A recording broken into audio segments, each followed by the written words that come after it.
Pertama, orang ini akan dimuliakan selama hidup di dunia. Dan barokah orang ini bukan hanya untuk dirinya saja, tapi untuk lingkungan sekitarnya. Kalau Anda bisa baca Quran lancar, mungkin manfaat untuk Anda saja, yang lain belum tentu. Kalau Anda bisa tilawah Al-Quran, manfaatnya terbatas, belum tentu banyak orang. Tapi kalau Anda bisa menjadi yang ketiga ini, Allahu Akbar, ibu bapak Anda akan disanjung, keluarga Anda akan ikut terhormat, kemuliaan akan diturunkan saat di dunia. Satu. Nanti saya beri contoh. Dua, jasadnya dijanjikan oleh Nabi SAW akan dijaga di alam kubur, tidak akan pernah dimakan tanah sampai hari kiamat. Dijaga di alam kubur. Dua. Tiga, dijanjikan oleh Allah langsung di dalam Al-Quran, pada saat nanti dihisab di hari kiamat, saking ringannya hisab, diperintahkan langsung oleh Allah, dipakaikan di badannya jubah sutra kemuliaan, dipakaikan di tangannya gelang-gelang emas kehormatan. Turun ayatnya. Kemudian sebelum dia masuk surga, dimintakan oleh Quran, ya Allah, berikan perhiasan kepada dirinya untuk membedakan dia dengan orang-orang yang beramal selain amalan ini. Lalu yang paling dahsyat, ini yang hebat, Allah memanggil kedua orang tuanya,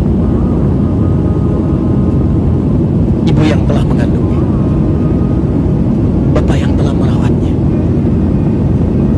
Dipanggil kemudian, kalau dia beriman, beramal saleh, lalu diberikanlah mahkota di tangan anak ini untuk dipakaikan di kepala kedua orang tuanya di hadapan semua penduduk langit dan bumi yang hadir pada saat. Jadi kalau Anda dimuliakan di dunia, di Jakarta ini, belum tentu di Bandung melihat kita. Dimuliakan se-Indonesia, belum tentu di Brunei mengetahui kemuliaan kita. Dimuliakan se-Asia, belum tentu di Amerika mengenal kita. Tapi amalan yang ketiga ini langsung dimuliakan oleh Allah, disaksikan oleh semua penghuni langit dan bumi seketika. Dan puncaknya, dimintakanlah kemudian orang ini untuk menggandeng bapaknya, ibunya, pasangannya. Kalau dia laki-laki, menggandeng istrinya perempuan. Kalau dia perempuan, gandeng suaminya laki-laki. Lalu kemudian diikuti oleh keluarga besarnya di belakang. Diminta oleh Allah jadi pemimpin keluarga besarnya untuk masuk ke dalam surga. Turun Quran surah ke-13 ayat 23 sampai 24. Jannatu 'adnin yadkhulunaha. Ada ahli Quran, penghafal Al-Quran, penghafal Al-Quran. Jannatu 'adnin yadkhulunaha.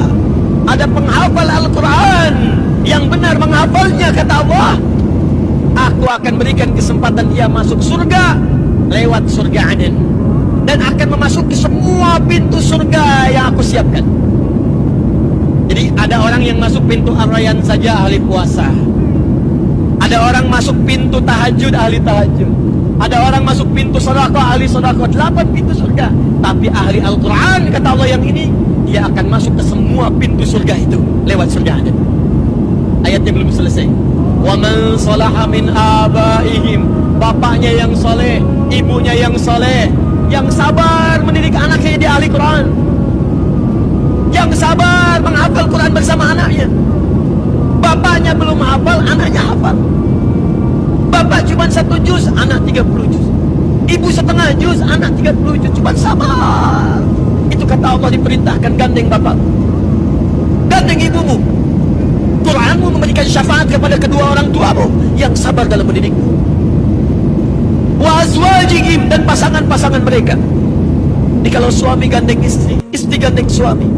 Wa dzurriyyatihim, dan semua anak keturunan mereka di belakang.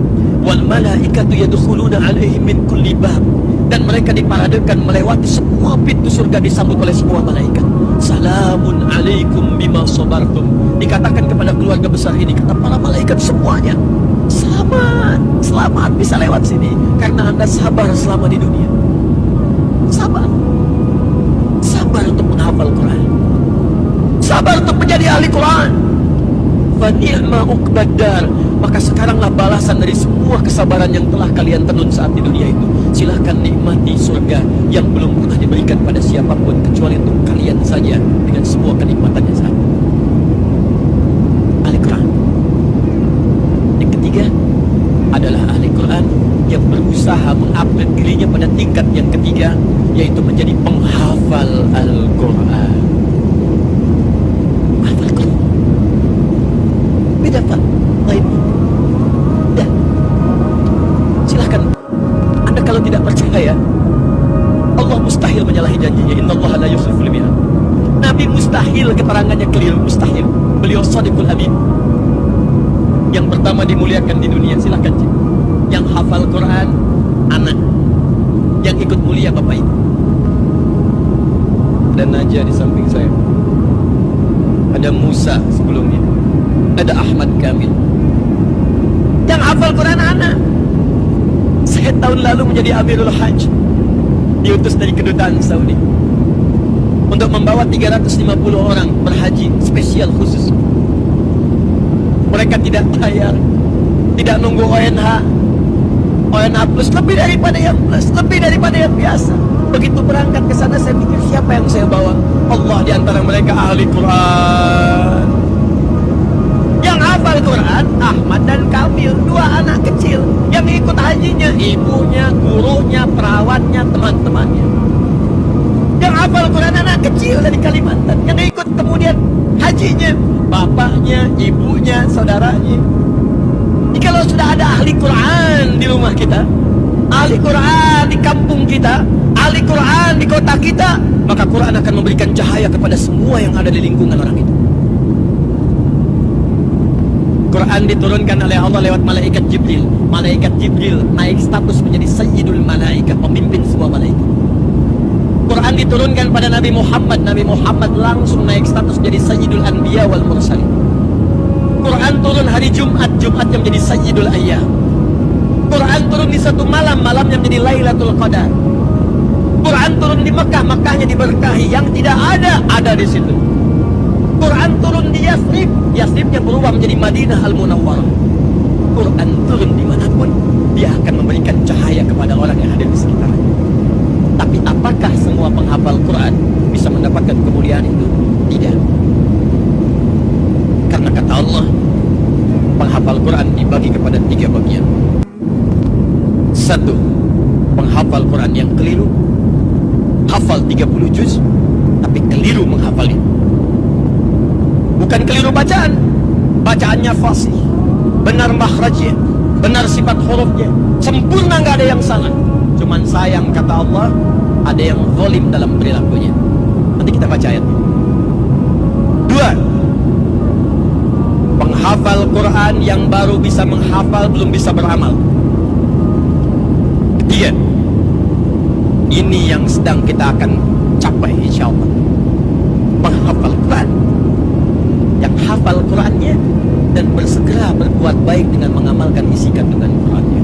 Maka turunlah Quran surah ke-35 Fatir ayat ke-32, paling kiri sebelah atas. Dan kalimatnya, "Tsumma awrasnal kitaba alladzina astafaina min ibadina." Kemudian kami akan wariskan Al-Quran kepada hamba-hamba yang kami pilih. Kalau ada kalimat seperti ini, maksudnya bukan batasan, maksudnya Anda jadilah bagian orang yang elit ini. Ayo ikut. Ini khitab jadi ilmu balaghah, namanya ajakan. Bukan informasi, bukan sekedar info.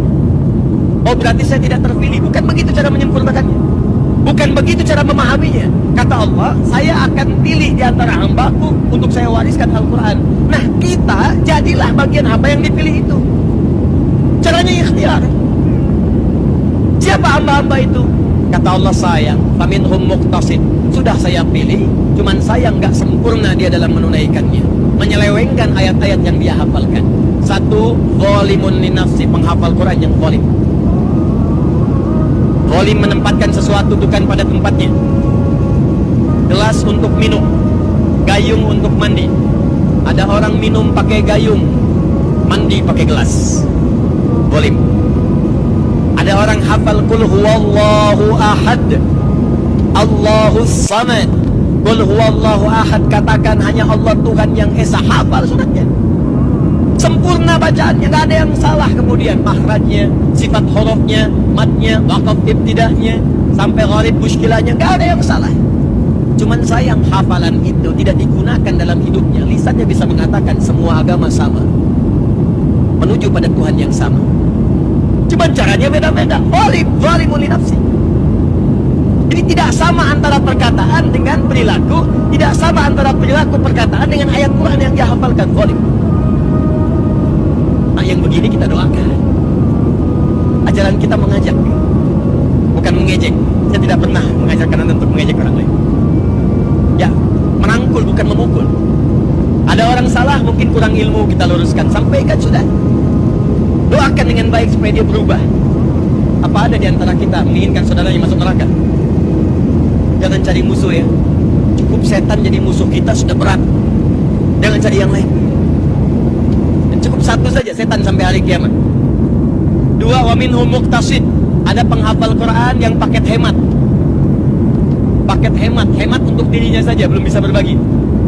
Ngapalin terus murajaah, mojok-mojok di pinggir masjid dekat tembok, gitu kan? Allahu la ilaha illa huwal hayyul qayyum la ta'khudhuhu sinatun wa la naum. Naum beneran tidur dia. Allah tak tidur, dia tidur, gitu kan? Kena AC. Tapi diminta jadi imam, Pak silakan jadi imam. Aduh saya belum mampu. Padahal hafal. Itu muqtasid, paket hemat. Yang ketiga, ini yang hendak kita capai insyaallah. Siap? Siap insyaallah? Wa minhum sabiqum bil khairati biiznillah.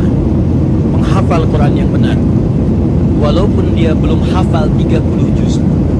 Saya katakan belum, bukan tidak. Awas. Walaupun dia belum hafal 30 juz, tetap disebut oleh Allah sebagai seorang penghafal Quran. Kalau dia berusaha menghafal Quran sampai dia wafat, apa?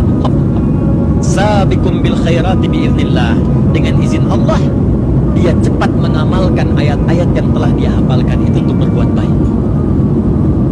Di penghafal Quran yang benar itu, Pak, walaupun belum paham isinya yang dihafalkan, karena dia mengandung Al-Quran. Al-Quran dikandung dalam perutnya, dimasukkan lewat lisannya. Karena masuk ke hatinya, maka dibimbing semua tubuhnya oleh Al-Quran. Begitu melihat ayat mata, hadir membimbing matanya. Qul lil mu'minina yaghuddu min absarihim. Katakan pada pria beriman, matanya hanya boleh melihat yang baik saja, yang tak baik palingkan. Ketika dia akan bicara ayat Quran tentang lisan, membimbing lisannya. Ya ayyuhalladzina amanu la yaskhar qaumin qaum. Hei orang-orang beriman, jangan gunakan lisan untuk pandai mencela orang lain. La yaghtab ba'dukum ba'da, jangan saling bergosip satu dengan yang lainnya. Membimbing langkah kakinya, wala tamshi fil ardi maraha. Jangan kau berjalan dengan sombong di muka bumi. Maka pejabat yang ahli Quran gak akan sombong. Pebisnis yang ahli Quran kaya tapi tak sombong. Ustadz yang ahli Quran banyak ilmu tapi tak sombong. Pelajar yang ahli Quran pintar IPK 4 tapi tak sombong. Baik semua. Hafal Quran. Nah, bagaimana mendapatkan kriteria yang ketiga ini? Itu yang coba kita turunkan, dan tawarannya sangat menarik dalam Al-Quran.